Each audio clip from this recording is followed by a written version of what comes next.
في زمن كثرت فيه الخيانة وكثر فيه الكذب، تمنيت لو أن الفضائل تشترى، لاشتريت الكرم لأضعه في يد من يحسب العطاء خسارة ويظن أن الإمساك حكمة، واشتريت الرحمة لأهديها لمن يظن أن القسوة حزما، واشتريت الذوق لمن لا يحسن اختيار عباراته ويجرح باسم الصراحة، واشتريت الأمانة لمن خانها في كلمة أو نقل سرا أو روى حديثا لا حق له فيه، واشتريت الحياء لمن تجرأ باسم الحياء ونسي أنه شعبة من شعب الإيمان، لأن الفضائل لا تباع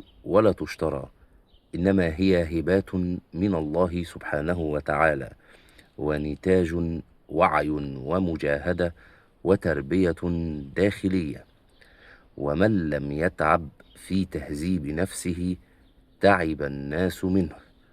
وصدق من قال: يا بني إن المكارم لو كانت سهلة يسيرة لسابقكم إليها اللؤام، ولكنها كريهة مرة لا يصبر عليها إلا من عرف فضلها ورجا ثوابها.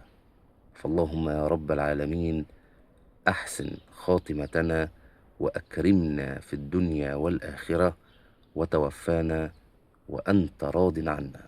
اللهم آمين يا رب العالمين.